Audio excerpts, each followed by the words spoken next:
Hey friends and family, hey loved ones, hey alchemists and magicians and gardeners and fools. How you big old fools, how you doing today? I'm well rested and feeling good and recovering from just a little tiny head cold that I had the last week, and it just gave me an opportunity to rest and retreat, to follow those nudges and those messages and those invitations. Yeah, to take a break. And so that's what I got to do. And so I actually did get on and record a video a few days ago, and it was a 2 hour long video, and the sound was all messed up. It was not hearable. And so I was a little bit bummed about that, but I just took it in stride and I thought, well, all right, so that's okay. It didn't kind of turn out the way that I was hoping for, the way that I wanted it to, but that's okay. Just work with what there is and with what wants to come through. And yeah, it was kind of funny in a little few ways, because I've been doing my best to say what I mean and mean what I say. And there's been certain things that I haven't been able to talk about and I haven't been able to say. And so in a way, it was kind of showing me how I can get out of my own way and I can just say what I mean and mean what I say. And so, yeah, I'm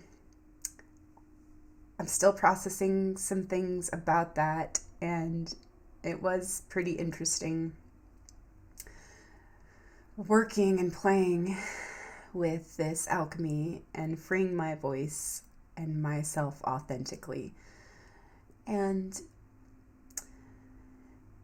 yeah, it was interesting, the way that it did turn out, the things that I was wanting to say, because there were some things that were bothering me, and they have been bothering me for quite some time, quite a while.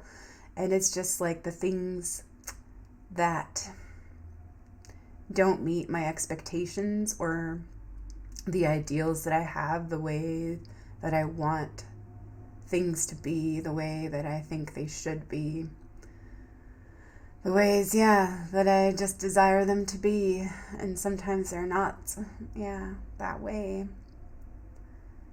But it is an opportunity and an invitation for me to either, look at where I'm holding unrealistic expectations, or where I can be rigid in my own preferences and ideas of how I think I want things to work, or how I think that, I want them to feel or to be or to seem. And so, it's just one of those things. And been doing my best to make peace with these inner conflicts within me. And there are certain contradictory beliefs that I had a hard time with digesting and accepting in certain ways. And there was one part of me that just couldn't understand, like, how people that I love and care about, that have good hearts and very kind, loving, giving hearts, how they couldn't see between the lines, and how they couldn't see certain things, how they weren't aware, or how maybe some parts of them were refusing to see certain discrepancies and certain hypocrisies and certain double standards, and all of the rampant, ridiculous doublespeak, and the fork-tongued devils, that they're listening to, and it was just like all of these things coming up in my mental streams. And so I just got to watch and observe and witness what was playing out, in my internal stories, my inner world and my inner dramas, of what my inner child really, really, wanted them to be able to see And it did have a lot to do with how I believed they were seeing me. And I didn't want to be seen as wrong or be seen as something that I'm really not, you know. And so, it's just kind of silly. Silly being silly. Silly me. And silly we being silly. So, let it be. And maybe I'll go into that a little bit more. But yeah, I have had a lot of things come up, and I did receive some clarity, and there were some things that came my way that helped me to connect some dots and really break through to a new level of understanding. And so, yeah, we'll see how that wants to be shared today. In my last 2-hour video, I did share a lot of awesome synchronicities that I got and some archetypal themes that I've been working with and streams. I don't know if I will actually go back into all that since, yeah, it was, yeah, so much comes in a day, and it's just like everything changes, you know, in less than a day, and it's just so funny.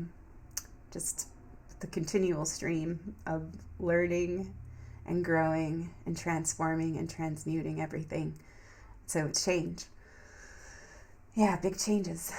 So I have my mannequin behind me. I changed her clothes. She's got on like some kind of awesome belly dancer costume and like the coins and stuff on it. And I decided to put a blonde wig on her and a little witchy hat because it's all about the witchiness right now and the bitchiness.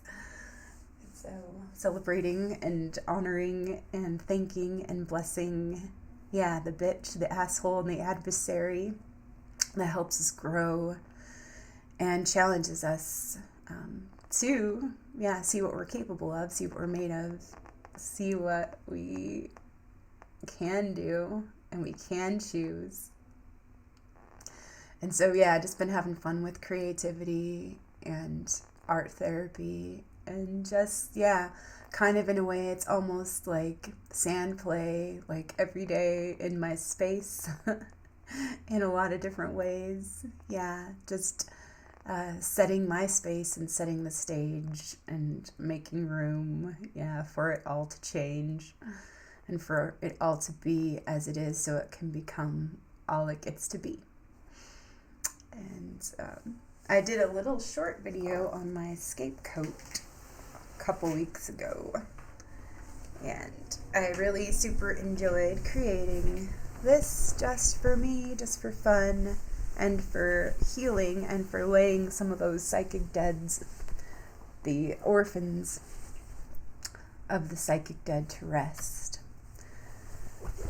And so I just want to show you a little bit of my ScapeCoat that's a work in progress, and I had some ideas when I looked at a book called Whispers in the Thread, and I looked at one of her art pieces that had zippers. It was just cloth and zippers.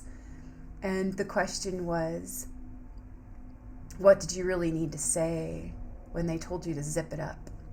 You know, and since there is a lot of censorship and a lot of exclusion around what's acceptable to say and what's not, and what beliefs are acceptable or, yeah, culturally and establishment approved, yeah, sincerely held beliefs, yeah, like someone has the external authority to, yeah, determine what beliefs are sincerely held beliefs, which is really interesting because I've been looking into certain beliefs and certain things we think we know, certain descriptions that we use to describe things, certain scripts and stories, yeah, that we tell ourselves that we may not even be aware of, or that we justify and reinforce every day. But this is the ScapeCoat, the scapegoat, and I'm done playing the scapegoat. I'm done playing it for me, and I'm done playing it for you, and I'm done playing it for we. So I'm not playing that anymore. And so this was a good way, yeah, to shed that old skin and to shed those old roles, to take off the worn out clothes and put on new ones. Myself a new self-image that's more in alignment with my eternal identity. So this is the false self and the false image, and one of the roles I've played. And maybe it was a casting, that I participated in as well. But I don't need to agree to the projections or the labels any longer, because they aren't really necessary for my growth any longer. And so I'm ready to let all those go. And so this was like really, really great for me. And so there's that little label sticker: conspiracy monster, subhuman, anti-vax, trash. Yeah, that's the scapegoat.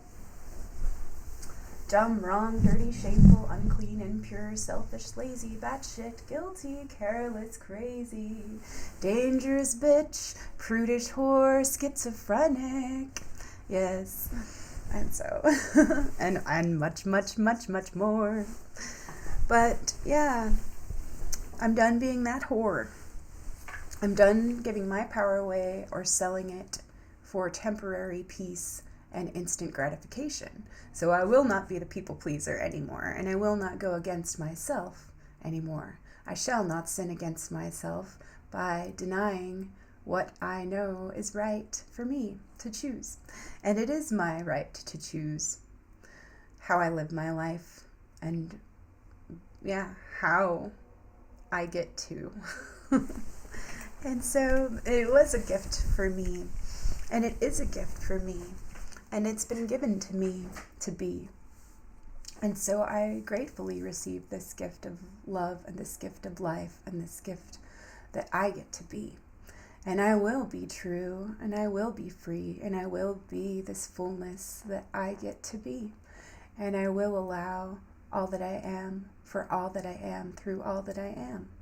I will, because I love all this love I know I am.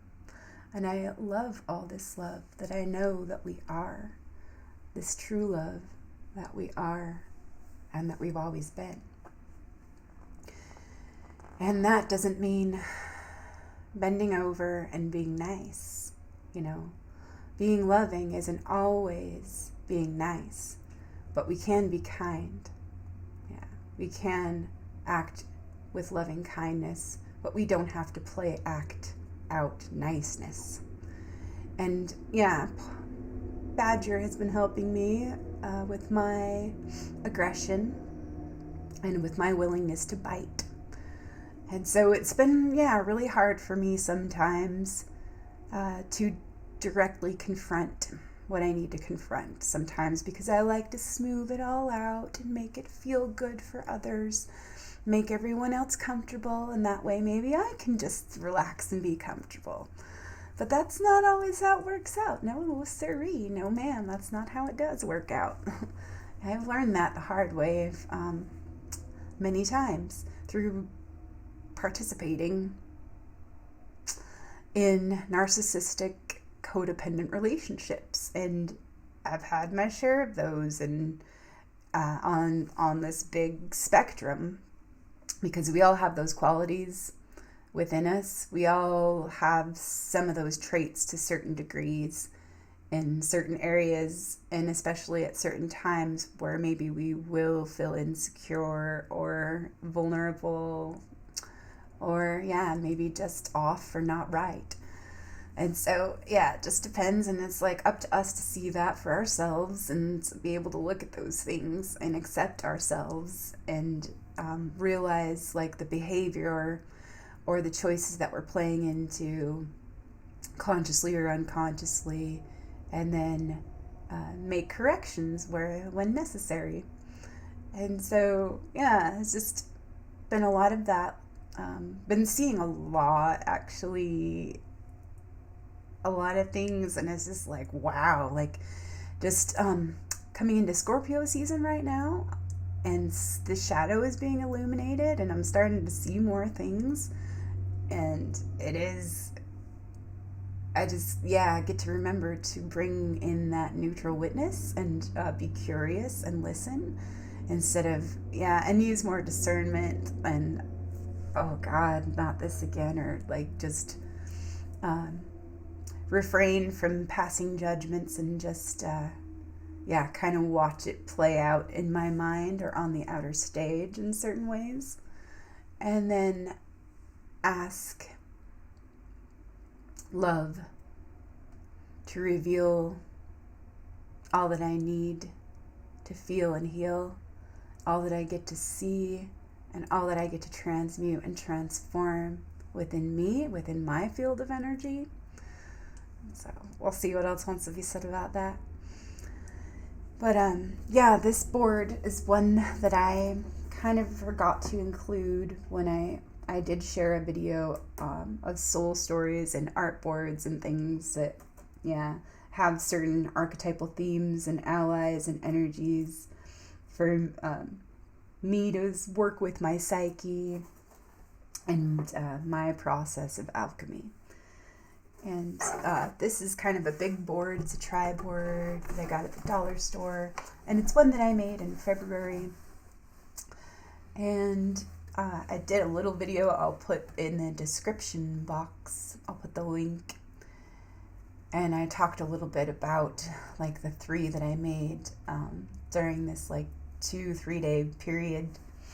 And 2 of them were things that I was excited about and things that I was dreaming about manifesting in my life and that I was welcoming in and inviting in.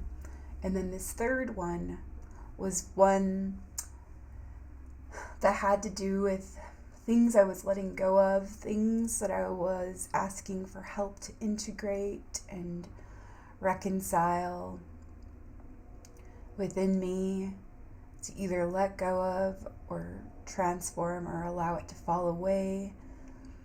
Things that weren't sitting right with me, things that I was grieving, parts of me that were dying and falling away, things that are collapsing, things that are coming into the light, things that may not look so pretty, things that are hard to digest and accept. And so, there is a couple of pictures here, and there's owl on the top. An owl medicine. It's about seeing through deception, seeing into the truth of things. And so there's a lot of interesting images on this board. These mugs are like upside down, and it's interesting. Alice in Wonderland and this clock and her going through the looking glass or coming back out. And then here is the cart before the horse. And then a frayed rope and the television and grieving and crying. There's Otter though. Otter is like just smiling within this eye. And Otter is balanced woman. So feeling to heal and reveal. And these veils, actually, these women in these veils. And so like that's the unveiling and the covering and the uncovering. The unconcealing or the concealing.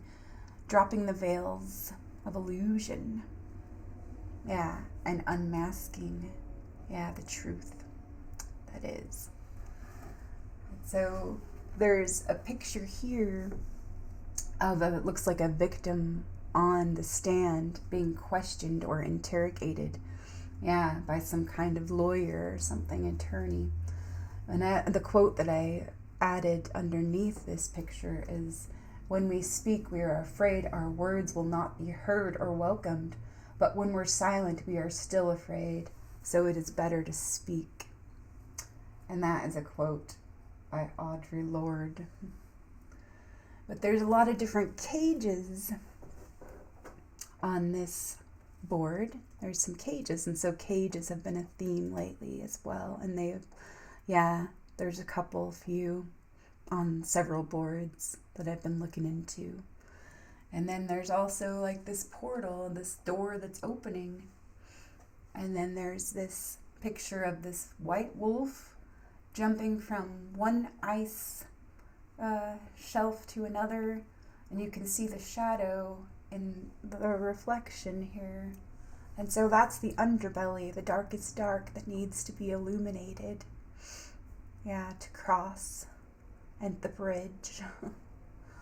And breaking up is hard to do. And cats and dogs have been a theme lately, so that's kind of fun.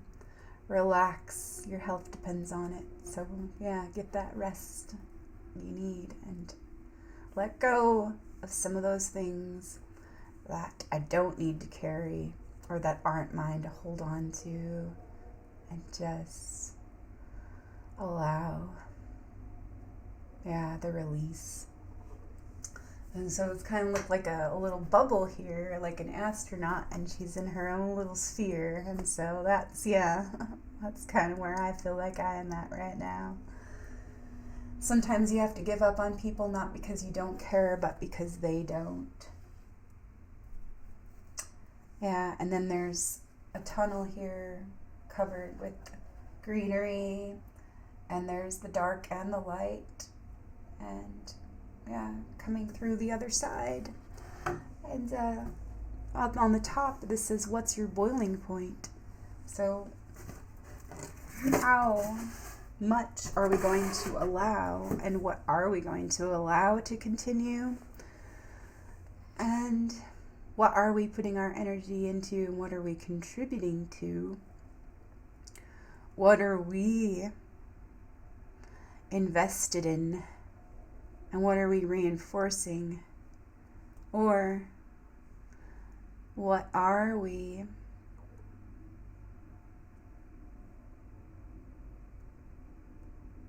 allowing?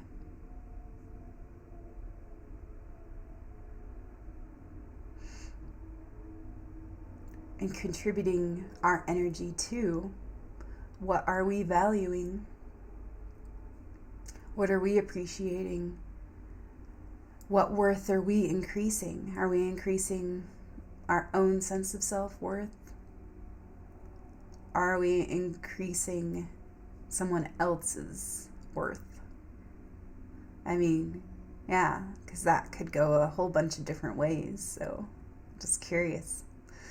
Anyways, a lot of these things and a lot of the manipulation and trickery and deceit has been one of my biggest beefs.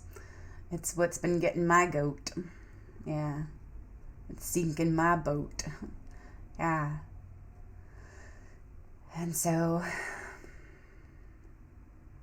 I'm not as angry, but I am like a little frustrated and a little bit flustered that there is such blindness around even wanting to see into certain things, or even considering the possibilities that, things aren't what they seem. Yeah. And so what I would like to share is just, I've been doing a little bit of review, and I looked at my journal from last month, from September. And this is September 12th. So looking at GSF behavior and AD behavior. So that's God source, or God's sovereign free behavior, and AD behavior is archontic deception, deceptive behavior. So deceptive behavior is spiritually abusive behavior. Yeah. And the AD behavior.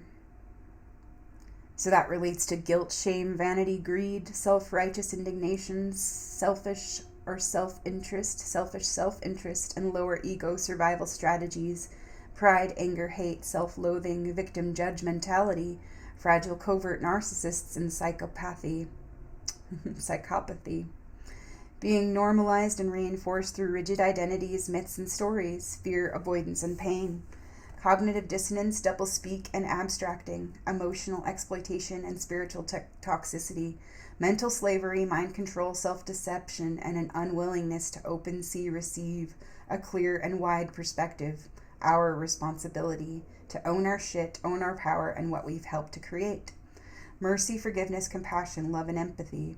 Softening, opening, surrendering, letting go and accepting the things I cannot change, accepting the responsibility for the things that I can change. Obedience to authority equals false control, false security, false perception, false reality, false light, false awakening, false stories, false roles, false identity, false image, false solutions, false ideals, false livelihood, false ideologies, false personalities, false life, artificial ways of being, unconscious programming through forked tongues and doublespeak, forced tyranny and slavery, mind control and exclusivity, conformity, manipulation, domination, dishonoring individuality, and the legitimate right to be free. Authentic, whole, transparent, true, sovereign, full, and free. What is the remedy for this false idolatry? Love, forgiveness, and humility, compassion, joy, and empathy, creative fertility and reconnection with and through our fullness, our true well-being, joy. Come back home to eternal truth. Love is who we are. See everyone as powerful. We are all bright, shining stars. We all have wings. So I am willing to forgive, and I choose to forgive. I choose to let go, and I choose to be free. I choose my freedom and my autonomy. I choose my fullness and my legitimacy. I choose my power. I choose my love. I choose my greatness. I choose my life and my fertility. I choose to create, change, and be. I choose trust. I choose faith. I choose love. I choose humility. I choose to be at peace. I choose serenity. I choose peace. So, poor choices and power choices. Bargains and true gifts. Avalon, Merlin, the wizard, a mentee. The sun, the moon, the earth, the star, the jewel, and the lotus. Love all you are. Love all we are. The elements, earth, water, fire, air, ether, Akash. The Ethernet, the intraweb, the intranested, interconnected, fractal holograms. Doubles, lovers, and twins. Foes, friends, teachers, allies, and companions. The adversary, the catalyst for growth and new opportunities.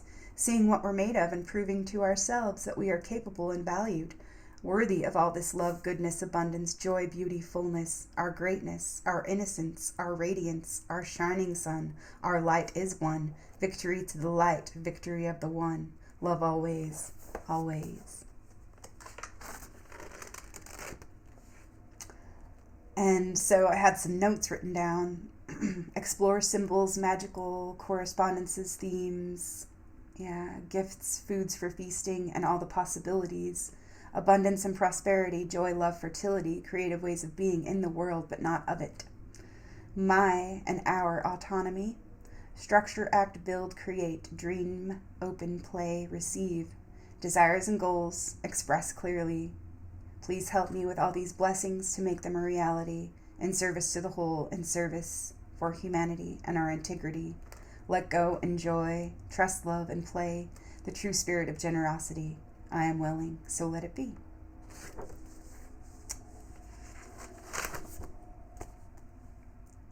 The return of the divine feminine and the world soul helped me remember and penetrate through this illusion of separation and false power and control, and that the feminine holds it all things, even the denial and the rejection of herself, and that the collective pain body sometimes seeps into our own wounds like a toxic soup to refuel and renew our own pain, our miscreations, our creations to transform and transmute, or to allow to continue.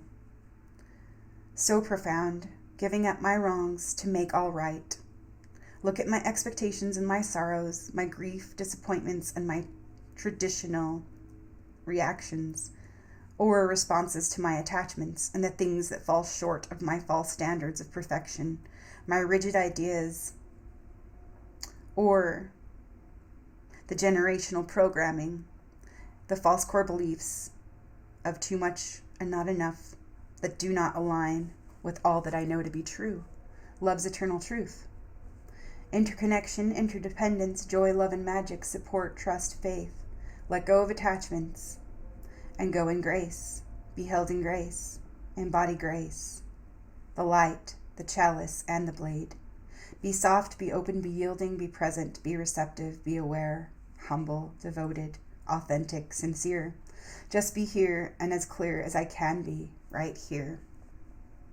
Have fun, enjoy, let go, and be yourself. Live your life for your whole self, and let others own themselves. Be always open to serve, assist, and help, but there are things that are God's business, and I am not responsible for.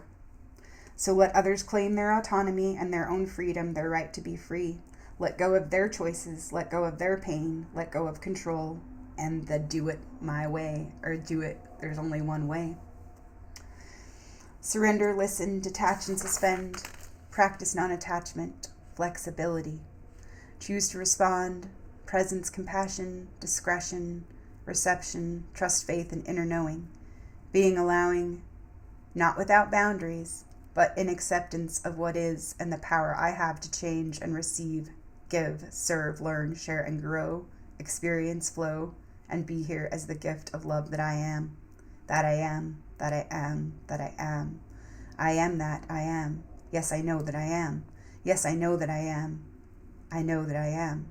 In all that I am, and I remember and awaken to all that I am. My activation, my call to I am, to the power and presence of all that I am. For I know that I am, just as I am, here as I am, that I am, that I am.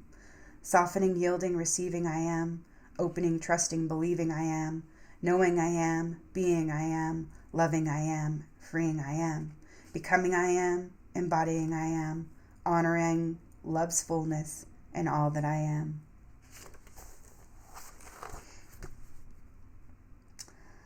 And so, a prayer to see so many synchronicities. This creative process of healing holds every single little thing. I trust and I let go, and I am willing to be shown all I need and get to see. I am ready to see, no matter how painful it may initially be. I am willing to be honest with myself and save myself from going through unnecessary sorrow, grief, and pain. Not by avoiding pain, not through avoiding pain, but choosing growth rather than illusion and more suffering, rather than avoidance. And rigidities, clinging to all that gets to be surrendered and released. I also want to be fair, just and kind, and I am worried that if I make waves and stir up the wine, that things could get out of hand, and reputations or lives could be unjustly affected or misseen or misrepresented, wrongly judged or condemned, scapegoated, or deflected, projected. So that was a message for alligator. Alligator medicine, to look at all of the angles and be patient, because it was all about proper timing as well. And so there's certain things that are still being digested, and they'll work themselves out in their right time, in their divine time. And so I just get to allow it to be right now. And so, and trust in life, trust myself, and trust in this process of change. And so, what wants to be said that relates to that right now?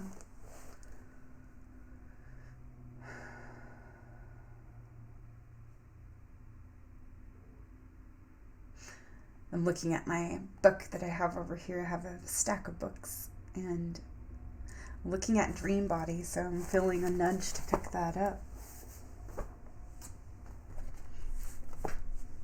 It was a book that I opened in my last video that there was no sound in it. So page 60, and that was the page that I opened to, and it was called The Magical Rag. And this is the Dreambody and Fairy Tales from Dreambody by Arnold Mindell. And so the magical rag.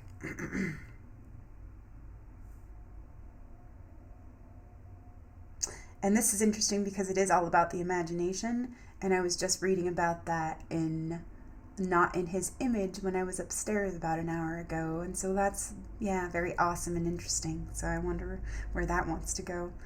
So the magical rag, the father meets the needs of reality through compulsive hard work. He cuts down trees, aspects of his own vegetative nervous system. Since his work has not been successful, he could no longer earn a living.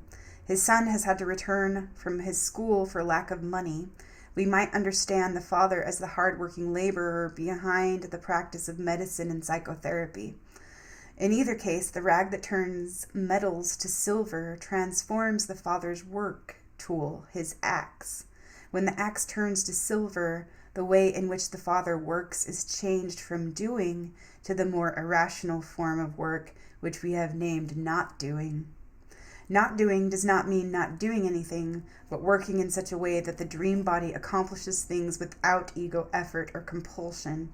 In not doing, the dream body creates and the ego rests. In doing, the ego's primitive nature strikes out against work and at the same time forces itself to accomplish tasks with certain time limits.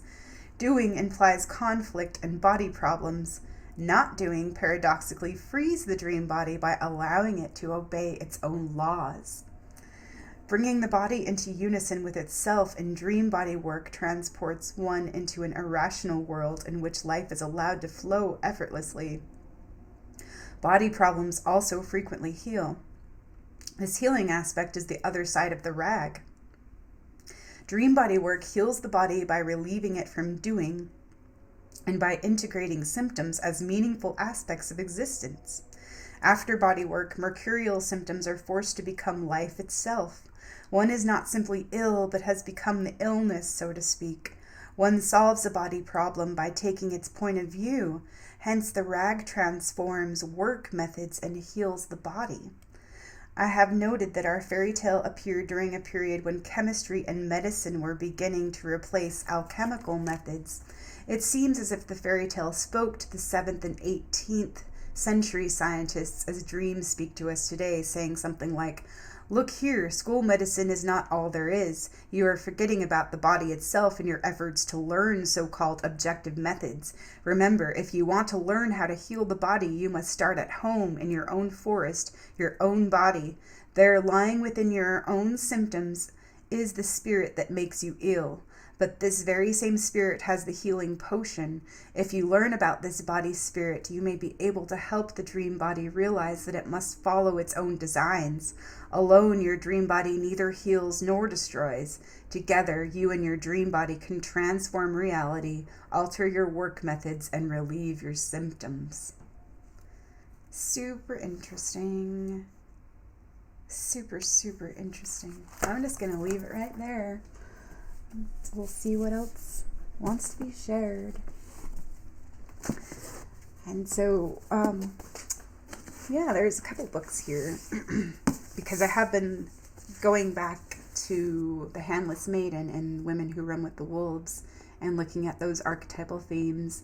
And there has been, a lot of awesome synchronicities around the queen and the king and nobility. And that regality and that royalty and the loyalty.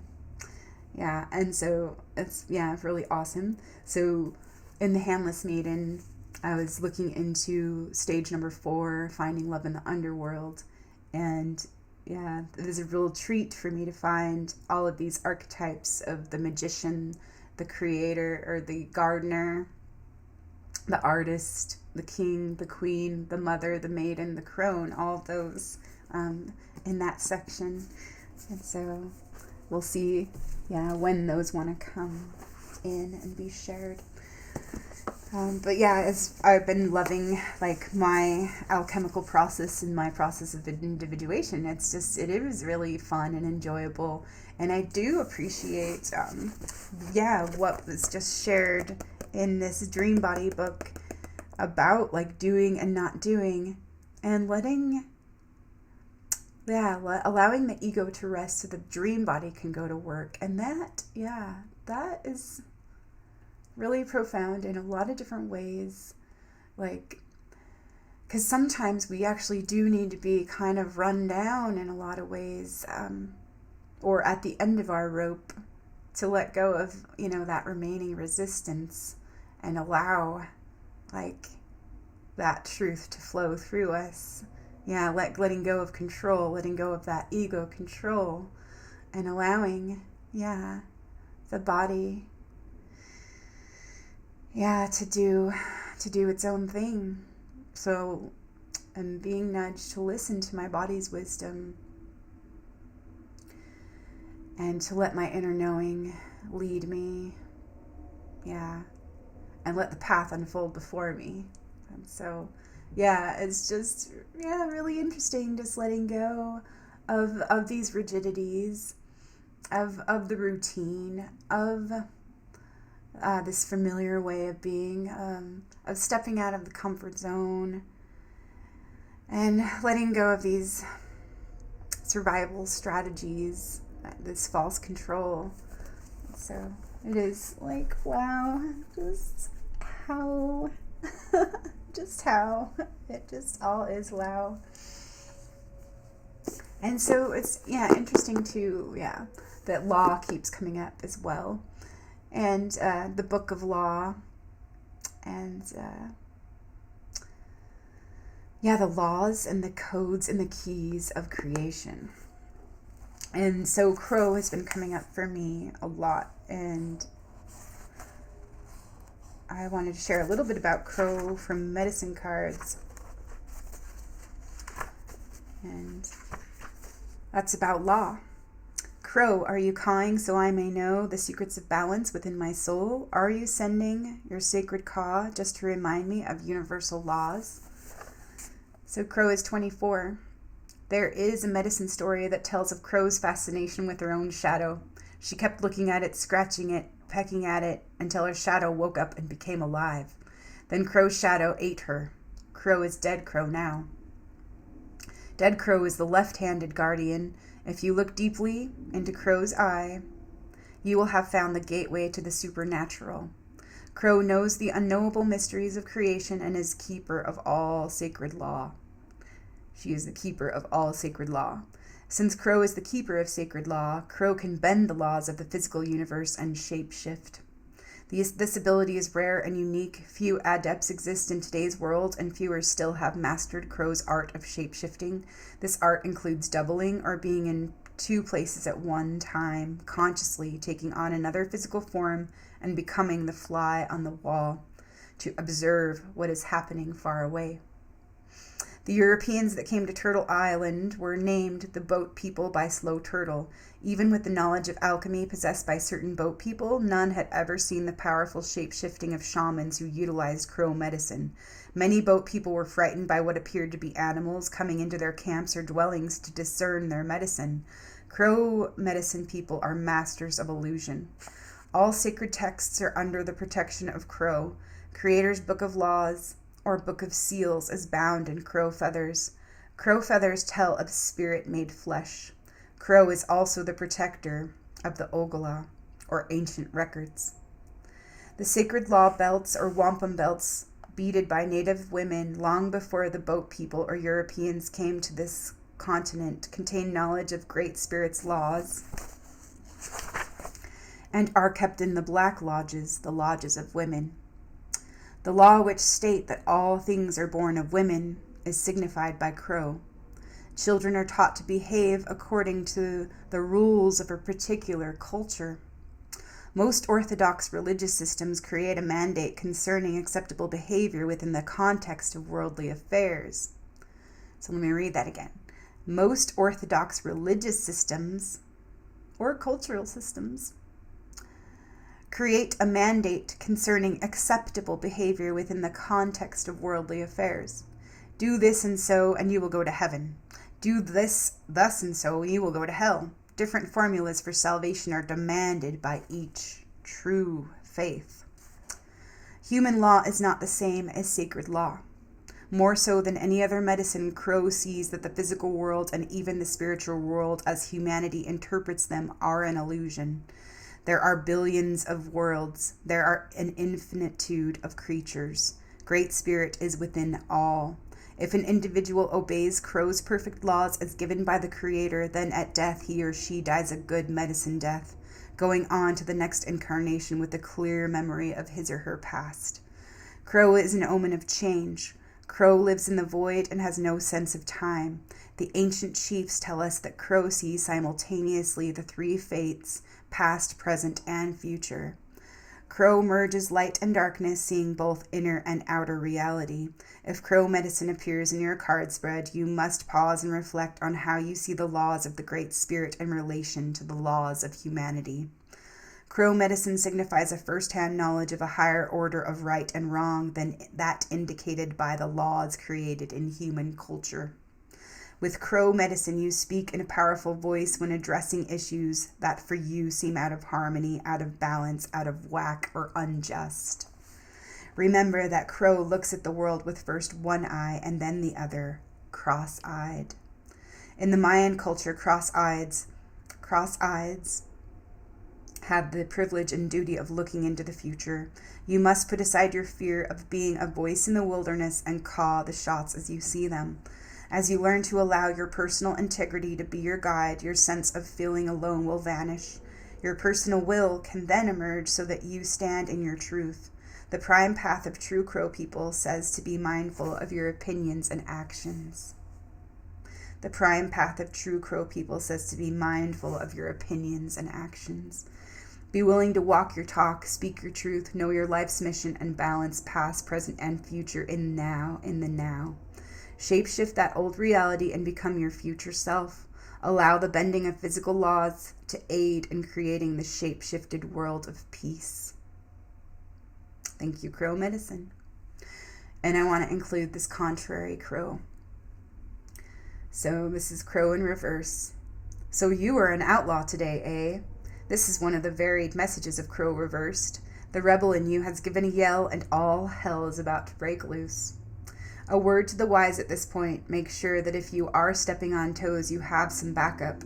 The catalyst for a ballroom brawl is usually the person with two black eyes. That is what it means to eat crow. If you do not plan to go to such extremes, Crow reversed may indicate that you are merely cheating a little on your diet or covertly watching the neighbors have a spat or thinking promises are made to be broken. In any of these situations, the only loser is you. If you are lying to yourself on any level, you have lost the power of Crow. Think about it, and maybe your inner truth will come to you. In seeing what is true, you may need to weed out past beliefs or ideas to bring yourself into the present moment. Contrary Crow speaks of needing to remember that divine law is not judgment or denial of self-truths. Divine law is honoring harmony that comes from a peaceful mind, an open heart, a true tongue, a light step, and a forgiving nature, and a love of all living creatures. Honor the past as your teacher, honor the present as your creation, and honor the future as your inspiration. Refusing to honor the shifts in your reality can cause emotional pain. An implosion of energy is apparent when rebellion surfaces. Contrary Crow speaks of broken law. The law of expansion is broken by suppression. This may apply to a situation, an old habit, a person you have given your authority to, or your own fears. It is always your own creation, so call on Crow and shift that creation to your new reality. Thank you, Crow medicine. So, yeah, Crow. So that gives me a lot to contemplate and digest and allow to percolate. And so I super do appreciate Crow. Crow is very intelligent and wily. Yeah. And so I'll ask Crow for help with seeing into like what I need to see and with righting the laws that have been broken and making those corrections for my and the whole's integrity. And so there has been a lot that triggered me last week and did like kind of bother me. And I did pay attention to certain knee-jerk reactions that I had. And like I was wondering like, wow, why do I feel like because there was this one day and let's see, I even flipped open to that page where, it was October 18th. And I felt really like these deep feelings of hostility, like welling up and being stirred up and churned, like, and coming up to the surface. And that was the day that I was starting to feel like my cold coming on. And I felt like I had like kind of an energetic hangover, and like it started out with kind of a mild sore throat, but it only lasted a day. And yeah, it was just like really interesting. And this cold has been like a super interesting like little cold where it's just been a head cold and like a little bit of coughing and sneezing and like sinuses draining and things like that. And just slowed me down a little bit. It didn't kick my butt or anything. And so it just like kind of encouraged me just to take the time to call on my resources and be thankful for what I do have available to me, and take care of my body and listen to her wisdom. But yeah, it was interesting what was coming up, and this was in the full moon window on October 18th. And so, I was wondering, like, kind of, why, like, there's this, just one little thing that just kind of like, it just made me so angry. And so, but I was willing to look at it and allow it and just kind of watch and observe and everything. And I did notice, like, that it was, like, my shadow alerting me to potential boundaries that were not being honored. And so I was grateful to, like, listen to those things, those irritations that were coming up, to poke me and to bother me, so that I could, like, pay attention. I could see what was being asked of me. And so I get to choose what's best for me in my journey, my return, my changing, my becoming true, whole, sovereign, free, authentically me. I can have my spiritual boundaries and my sacred space. They are right for me to choose for me. My boundaries are non-negotiable. What are my boundaries? Yeah, so it's good to look at what my boundaries are. And self-respect, self-care, and self-honesty. And why do I feel so charged? Yeah, because it stinks and reeks of manipulation. Or that's what it feels like anyway. And so I really, don't need to accept certain energetic gifts or invitations. Yeah, I can sidestep those. And I, can decline the invitation. And so, some of those feelings of anger came up. I found, why, looking into it and going into it and allowing, like, this angry voice, this wounded aspect of myself to speak to me and to speak through me. And I asked for help from my angels and my guides, my higher self. And so I said, maybe I'm feeling angry and irritated because of my old belief that I must please, or that I need to please to be enough for you and for me, or to be good enough, to be seen as kind enough and worth loving, to be loved enough.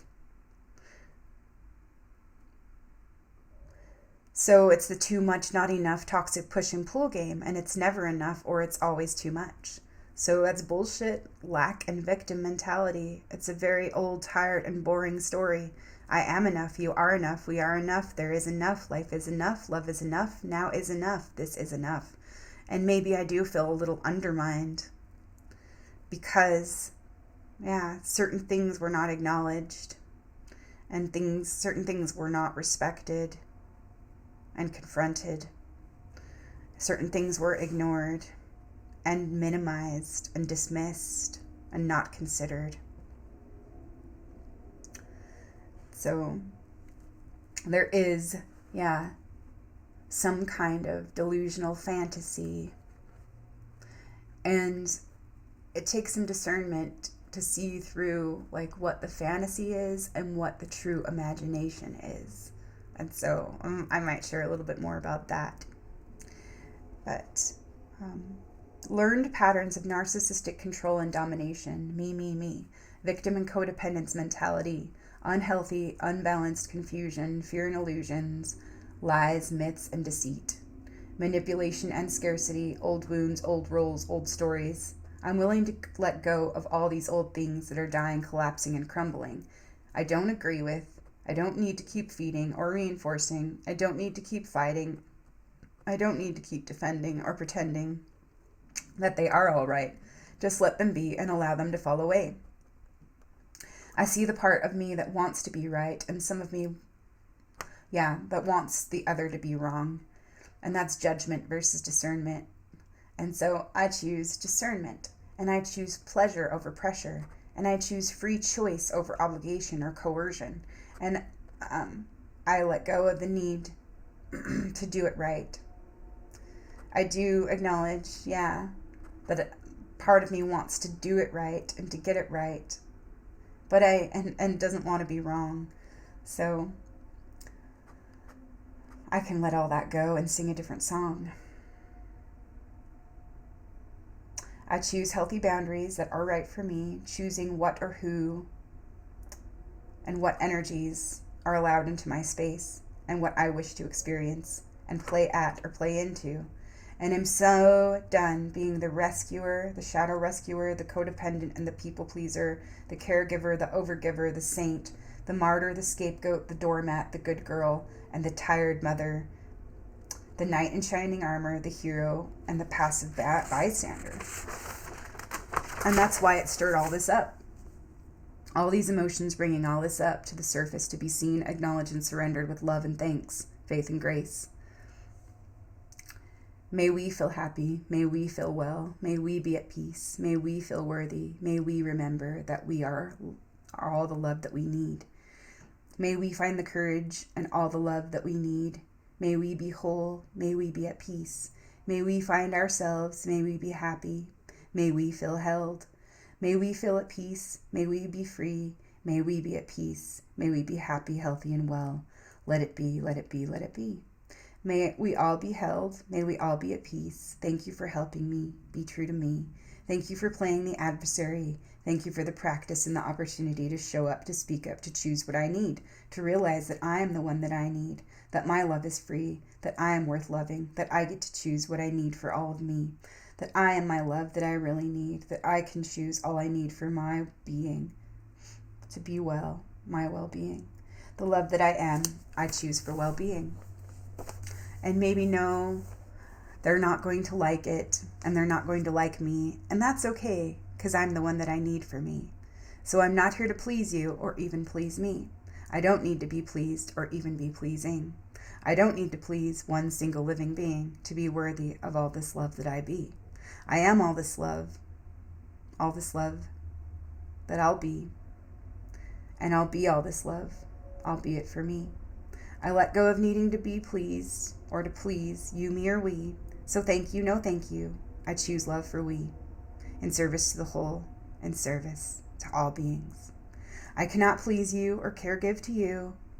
I cannot supply you with what you need. I am not choosing to go against me and we. I am not playing this power struggle game. No siree. I am withdrawing and saying no. I am choosing to say yes to love's truth. I am choosing to say yes to life. I'm saying yes to myself. Yes to my prosperity. Yes to our prosperity. Yes to our freedom to choose. We are not, eternal soulmates or star-crossed lovers. I do not owe you. I surrender, I let go, and I release you with love. Choosing compassion and forgiveness, strength, loving kindness, tolerance, patience, acceptance, and truth. Loyalty to myself, to all I know to be true. I know our relationship was not working. It was not authentic or balanced, in harmony or reciprocal. Maybe this is the death rattle and a last-ditch attempt to hook and bait me into going back to old patterns. And that's funny because I would not choose that for me. Yeah, as I'm done with those energies and playing into those games. And so what brought up some of the repellent feelings that I was having, because it was part of my guilty feelings, like, oh, I don't want to hurt anyone's feelings, but I can't go against me. And it was like, yeah, kind of a toxic push and pull inner struggle within. That just didn't feel very good for me. It didn't feel pretty. It doesn't feel prettier, and it doesn't feel nice or peaceful or pleasing. A lot's underneath the surface of things, so be aware and use care. Things are not what they seem, and yeah, it's okay for me to say no, thank you. I'm good. I'll choose healthy boundaries. And so there are a lot of resentments, disappointments, and unresolved expectations, feelings of grief, guilt, shame, sorrow, anger, irritation, and a repellent entitlement and manipulation. Repellents to those entitlement and manipulation stories. My shadow is screaming, hell no. Hell to the no at me. To warn me, to alert me, to show me what hasn't and is not working for me. For my highest good, for our highest good, for our growth and our integrity. And it does go along with what I felt was lacking and what my ego felt like it was missing. When I chose to walk away from these dynamics that do not serve me and we, or our true divine currencies, our creative, spontaneous, natural fertility and abilities to respond, engage, and embody everything we are and we need, and we get to be. That's regeneration. And I was feeling a little sad this last week about some estranged or split family relationships. And it was a little bit of self-pity or mild regrets and frustrations that some of it isn't what I would like it to be, and that's okay. It is just what it is, and it just gets to be. All that it is and all it needs to be. I choose radical acceptance and the peace that I need within me. Thank you, life, love, and all things for being all that we need for our highest good growth and learning, discovering, becoming whole, true, free. And I admit that there are parts of me or aspects of my energy that feel super entitled, feeling like I am owed an apology, or many apologies, for the grief and the bullshit that's been flung upon me. Martyr, miser, victim mentality. You hurt me, poor me. Fuck your feelings and fuck your stories. Fuck your bullshit and fuck your needs. You weren't here for me, and now you need me. Fuck you, fuck off, and no thank you, please. You don't get to just waltz back in here like you own the whole place. Just who the fuck do you think you are anyway? So fucking sad and not funny, but funny. But, honey bear, honey bitch, nuttin' honey, nuttin' bitch. LOL, go to hell, you silly damn bitch. LOL, fierce compassion and badger medicine, bitch. Check in and balance that hostile aggression, right anger and transformative actions, yes. I am willing to surrender, let go, and suspend. I am willing to allow this. I am willing to bend. I am willing to surrender. I am willing to let go and allow the old to end. I am willing to let go of the past. I am willing to begin here once again. Be here and breathe. Let go, open, soften, breathe, begin again. Radical presence. Let go, breathe, begin again. Resourceful, compassionate, loving, grateful, humble. How can I see this as love and bless this gift and opportunity, this grace and generosity through faith and gentle strength? Let go of perfect and let go of control. Be curious and open to possibilities. Be aware. Alligator medicine. Integration and regrouping, assimilating, digesting all of life's experiences. Intentionality, clear intentions, and intuition. Receptivity and inspiration, right timing, moose medicine. Move towards joy and passion, beginner's mind and initiation. Challenges and blessings in disguise. Take a chance, be willing to bite. I don't know. Trust the path. I am enough. I am supported. I am held. Be honest, allowing, gentle with myself. See through her gentle eyes. And so, yeah, there was some awesome things that I got to look into. And I might share a couple things next time. But it was so fascinating and so great and so enlightening, really, for me to receive these beautiful insights and expressions from other bright lights. And so I'm super grateful. Like, I have a lot more clarity, and I've made some peace, and I've reconciling some things within me that I've been working on for almost 2 years now. And so, yeah, it does feel good, and it feels a lot lighter and a lot brighter. And so, yeah, going through it all right now, this death and rebirth. And so there was a couple of different things, that were super helpful for me to receive. And I've been loving my new Sacred Path cards by Jamie Sams. And there was the ones that I chose, or that chose me, were exactly what I needed. And it was so great. And some of those, like, I looked more into Shaman's Death and super appreciate that. And then Coco Pelli came up, and the Stone People came up, and the Great Smoking Mirror. And all of those were exactly what I needed. And I get to sit with those messages and contemplate and allow those to percolate and reveal to me what I get to see. And so there's one thing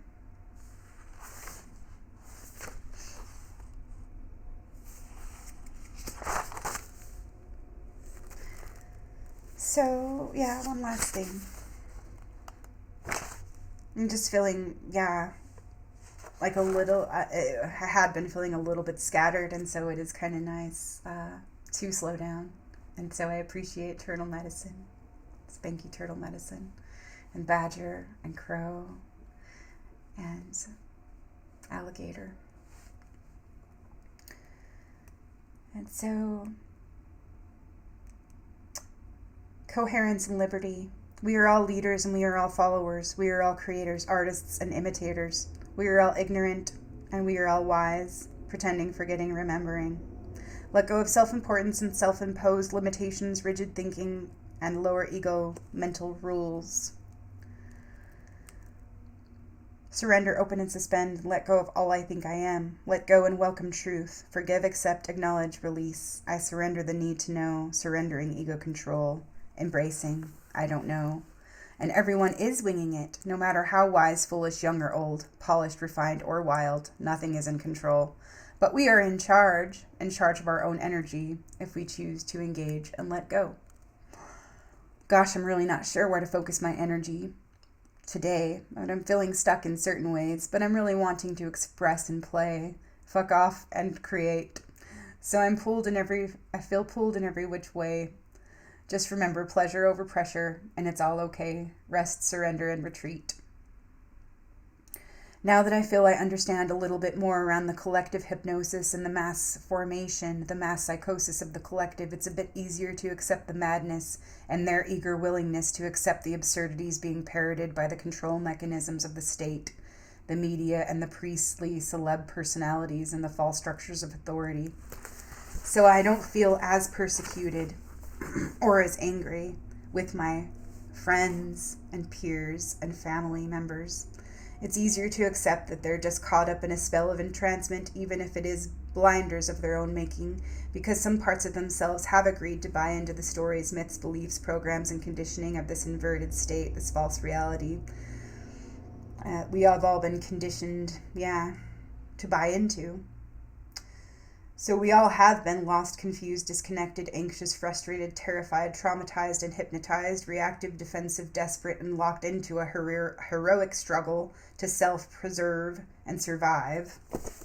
A tug of war inside, unconsciously battling with our own inner fears, skeletons, psychic orphans, and demons, trapped in a nightmare that we are determined to end at any cost. And, sometimes we're so narrowly focused on the object of our anxiety that we cannot see or become aware of the harm that we are doing or the deceptive behaviors and actions and deeds that we are engaging in or participating in. And so it is interesting.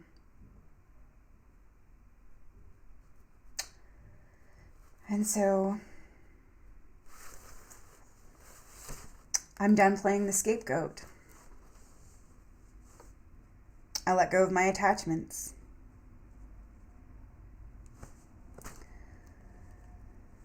The impersonal lens of the neutral witness. I choose to see through the impersonal lens of the neutral witness and begin to understand what is and what's been. And I'm not choosing this again. I'm so done at playing the scapegoat. Yeah, and so I let this go. I forgive you. I forgive me. I forgive all. I forgive everything. Yeah, you have your own answers. And I bless and I release you. I surrender the outcome and the need to know, understand, or be in control. I cannot save you, and I cannot fix this for you. I am willing to share authentically and live my best life through love's truth, living true, through the truth of who I am and all I get to be. All, everything, many, one, and nothing. Spirit's gift of love for all to be, together as one, the one and the many and the one, me, you, and we, the three, the Trinity. I let go of the burdens I've been carrying with gratitude, grace, and humility. I break my vows of silence willingly and courageously. I ask for help and assistance to cultivate inner peace and clarity, balance, beauty, harmony, integration, and inclusivity, wholeness, fullness, rightness, and the absolute freedom to be. So it is, and so it shall be. Thank you, times 3. It is done, times 3. Let it be. I've carried all this for too long. I'm willing to let it all go. I'm willing to be free. Oneness, love is free. Dropping the robes, the ego death, the death of the old. So a big source of my past resentments and old beliefs and survival strategies that I must suffer. I must please. I must prove that I am worthy. I must sacrifice myself to be worthy. I must deny my needs. I must hide, minimize, and manipulate my feelings and my survival, emotional, spiritual, physical needs. I must play small, I must pretend, I must not upset anyone. I must play the peacekeeper, the cheerful one. I must play the peacekeeper, the cheerful one, the stable one, the caregiver, and the friend. I'm not allowed to be human, make mistakes, or have my ungraceful and raw moments. I must suppress my anger, my grief, and my discomfort to make it all right for all others. I'm not allowed to express myself truthfully and authentically. It makes others uncomfortable, or it makes them feel bad. It makes them feel lesser than, or angry, upset, afraid, jealous, envious, hostile, possessive, aggressive, and unpredictable, trigger happy, unstable, and triggered with rage, etc. And so it was always my job to fix things, to make things right, to make things better, to create that peace.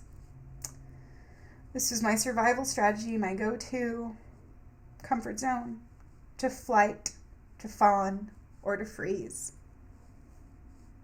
To provide comfort and false peace, to disarm the other, creating safety and stability, security, belonging, ease, through pleasing the abuser or the object of my anxiety. For securing my belonging or my safe place within the tribe or the family unit. And I have felt so very angry, actually pretty damn furious, pretty damn hurt, with those I believed should know better, or those that I thought were wise or skilled or wizened leaders and elders. Yeah, so there was a lot of expectations and resentments that are falling away because I got to the heart of the matter and to the root of what was eating me. And so I was pretty upset with some of my mentors and elders and teachers and those that I thought should know better. And part of that, too, is the power that I gave to them because I didn't believe in my own power. And my illusions were shattered because I thought that we all saw the same light and the same shadows in the same ways and that we were all on the same page, that we were all aware of the current landscape and what was in the process of unfolding and what we were all being asked to reclaim. I thought they were aware and understood, and I really did not understand how in the world they could hold such contradictory beliefs about, spiritual disciplines and things, and still be carried away by their fears, preferences, insecurities, beliefs, myths, lies, and stories, and identities, ideologies, and ego strategies, because I thought they had arrived. Yeah, and it was like just distortions. Yeah. And self-perpetuating lies. Yeah. Yeah, and also it was really interesting too. I was pretty upset with them because they claimed at the same time that they were open-minded, but they wouldn't listen. They were not willing to listen or consider any other possibilities. And they were still claiming they were open-minded, compassionate, aware, and tolerant, and peaceful and undivided within themselves. And they didn't even acknowledge their own shadows. And I was like, how can they not? How can they not see that? But it was really not my job, to judge them. It was an invitation for me to go within, to see things as they were and to see things as they are, but also to come back home to myself and to come back home to what I needed to see about me. Yeah. And where I'd given my power away, where I'd surrendered my own authority. And so, yeah, it was super interesting to look at those things and to look at like certain false beliefs that our society is built on, and to, look at rebuilding those foundations to support new structures of integrity that are built on eternal truth and what is really true. And so, is there anything else that wants to be shared right now? Oh yeah, there actually is like a couple things that I did have written down.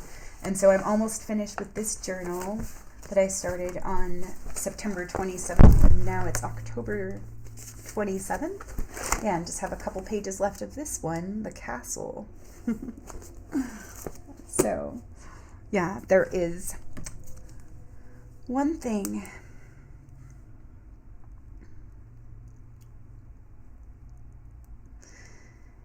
And this is about 5 ways to financial security while building thriving communities outside of the system.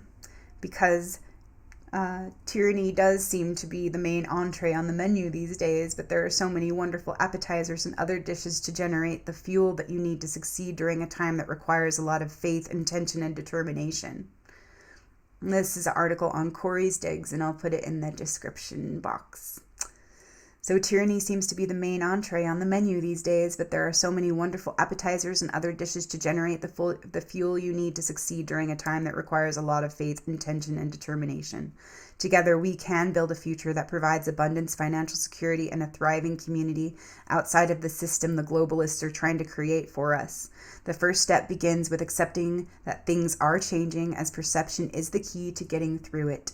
There is a big opportunity right now to take advantage of this transformative time and shift it to our benefit. Don't get caught up in the distractions chipping away at your time. Keep your eyes on the prize, communities that thrive all on their own. In order to build a better future for our families, it's going to require a community effort, creative endeavors, and thinking outside the box that the globalist wants to keep you in. Building a strong foundation should include food security, energy supply, housing, health, and financial security. Their goal is to make everyone feel as though they have lack, no access, and no control. But the truth is that people have far more power, talent, skills, and heart than they want people to believe. So prove them wrong. They taught an entire civilization to be codependent, convinced everyone that luxuries are necessities, and channeled a prioritization list of nonsense into the minds of millions that put family at the bottom. It's time to be self-reliant and self-sufficient. Perception and intention are 2 very key ingredients to productivity and manifestation, so look at this as your adventure in reclaiming your soul, your power, and your life. There is no more time to waste. Let's get going. So below are 5 business models for earning a living while also building up communities to get ahead of their agenda and to provide part of the foundation needed to thrive. If all 5 business models are implemented in any given community, the impact would be remarkable. These ideas can be expanded upon and incorporated into communities across the country and in some cases across the world. An idea begins with a single thought, but it is up to you to expand on it, see it through, and give it life. You can do it. Together we can all do this. And so there is much more to this article. One, keep the necessary supply chains going outside of the globalist system. And then there's certain ideas here. Number 2 is community skills, website for buying, selling, trading, gathering, and building together. Teamwork, cooperation. Number 3, trade skill teachers locally and online. Which, yeah, these are some awesome ideas because it's been something I've been thinking about the last year and a half as well, where, we get to create counter economics, and we get to create our own parallel structures that are in alignment with who we really are and with what's really true. 4, expand the co-ops for the farmers and beyond the farmers. And yes, that's something I know I'm going to be participating in. And so I'm excited. I'm not sure how it's going to unfold, but I know we're being initiated right now. Number 5, local and telemedicine healthcare professionals. And so those are her 5 from Corey's Digs. And I super appreciate her journalism and her integrity and her style and just the gifts and the talents that she's offering in expressing herself and offering, the things that she can offer. And just by being all that she is and all that she gets to be. And I super appreciate all the truth tellers and all of the people out there, all the bright lights that are encouraging and inspiring others and helping others to reclaim their own power and their own lives. Yeah, because they're the gifts that we've been given to live and to be, so that we can create a living life that is, all about thriving. And so that's what I'm all about. And so there's one little last page here. I flipped open this book on my last video, Faith, Trusting Your Own Deepest Experience by Sharon Salzburg. And actually, it was kind of funny because it was the same pages, 60 and 61, when I opened Dreambody. It was 60 and 61. And so, even the Buddha's attendant Ananda felt free to suggest this. Uncomfortable about the Buddha's reluctance to admit women to the monastic order, Ananda asked if there were any reason women couldn't become enlightened as quickly and easily as men. When the Buddha said no, Ananda responded, "Well then, why can't they join the order?" At that point, the Buddha agreed to admit them. The Buddha encouraged people not to simply defer to his authority. Saripura, one of the chief disciples of the Buddha, was questioned about a doctrine in the Buddha's teaching. In reply, Sariputra said, "In this matter, I don't rely on faith in the Buddha." People overhearing his response considered it disrespectful and were very upset, except for the Buddha himself, who told them it's good that he relies on his own understanding. If we feel the Buddha or any other spiritual healer or leader is wrong about something, the most skillful response is to ask ourselves, how wrong? Is the teacher condoning violence against women or exploitation of anyone? Are his or her students being wrapped in a cloth of insularity so that the teacher's bias is never challenged? Is there anything in the teacher's system worth learning, even if we discard the rest? What if we were to strip away the social tenets of the Buddha's day, the accretions of 2,500 years of interpretation, and the accumulated belief systems often trapped in history and culture? Does anything of value remain for us? Actually, we can't know what the Buddha really said about admitting women to monastic life. From other comments attributed to him and from his willingness to openly share the teachings without regard to gender or caste, for the India of his time, he seemed revolutionary in his respect for women and others who were powerless in society. If in fact he did make the comment about the order of nuns, we can't know why. What we can know is whether the path of practice he offers leads to the end of suffering or whether it is valuable for us. My teacher is an example of someone who freed her mind from suffering through Buddhist meditation, yet at the same time felt free to challenge elements of Buddhist tradition with which she didn't agree. Dr. Jack Engler, a psychologist and Buddhist teacher, tells the story of a time when he was in India doing research and went to visit her. He was in her room one day along with Munindra. So she hadn't been feeling well and was sitting on her wooden bed, leaning against the wall, her eyes half closed. Munindra was recounting a point from the Buddhist commentaries that is something attributed not to the Buddha himself, but to later adherents, saying that only men could become Buddhas. To become a Buddha, you had to have taken rebirth as a man. In response, my teacher bolted upright, opened her eyes, and declared without hesitation, "I can do anything a man can do." I know for a fact that she thanked the Buddha every day of her life for the techniques he offered that had helped her. She took the practices to heart, yet was willing to question elements of the historical beliefs. She saw that the beliefs were extraneous to what she could have faith in, her ability to reach the liberation the Buddha was talking about. Her experience of transformation was the still center of her faith. This is the essential questioning we must bring to any belief system. Can it transform our minds? Can it help reshape our pain into wisdom and love? When we grapple with the truth of our experience in relationship to our beliefs, we have the chance to deepen our faith. Does our experience match the belief system or not? If not, we can let the belief go. If it does, we can trust it as our own. Not that beliefs are necessarily wrong or irrelevant. Every religion, including Buddhism, has a set of beliefs. If they are skillful, beliefs can serve as a reminder of what we value. If we believe in future lives, for example, we may use that as an inspiration not to make a mess out of this life, since habits of discord, strife, and isolation may carry over into the next one. Beliefs can provide a thread of continuity and perspective as we undergo the tumultuous changes and storms of everyday life. It's not the existence of beliefs that is the problem, but what happens to us when we hold them rigidly without examining them, when we presume the absolute centrality of our views and become disdainful of others. Placing ourselves in a position of privilege, beliefs are treasured commodities, and we are the proud owners, implies that we alone possess the earth, that we possess the truth. In a spirit of magnanimity, we might look kindly at those who don't share our views, but they remain the other, and we don't really need to listen to them. Our story becomes the story. The smugness that ensues is so quietly assumed, it is no longer like an article of clothing we put on. It is skeletal. This kind of certainty can't tolerate being questioned and must dismiss any kind of confrontation. Wow. This kind of certainty can't tolerate being questioned and must dismiss any kind of confrontation. Meaningful and honest discussion of an issue might be overridden.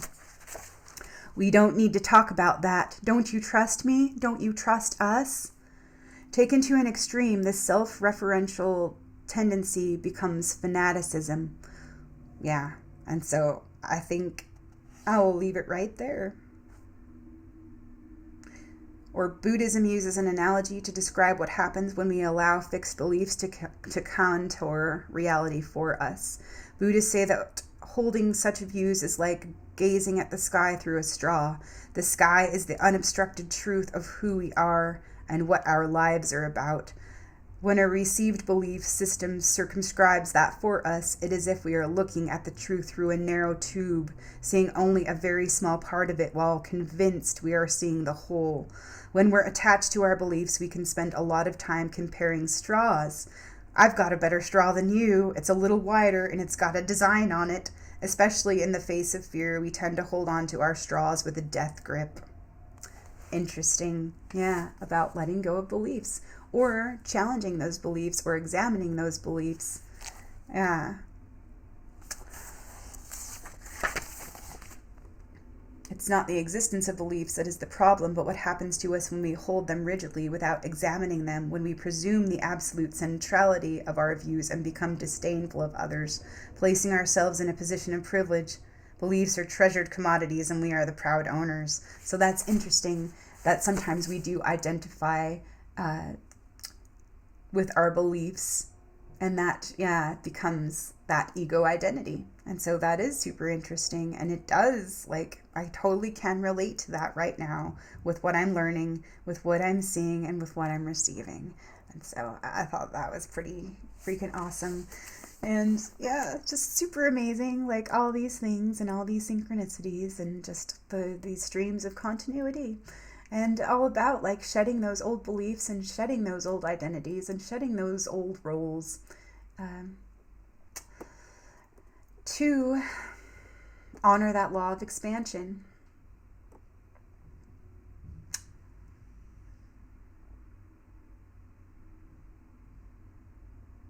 And allowing the changes and the transformation to take place. And so, yeah.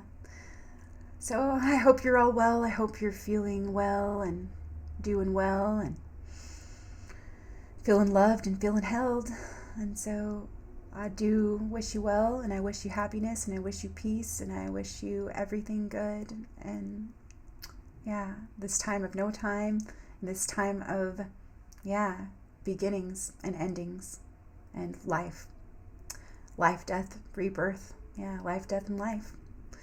So blessings and love and peace to you. Peace to us all. Peace for us all. Peace through us all. All right. I'll talk to you again next time. We'll see you for now. I love y'all. Bye.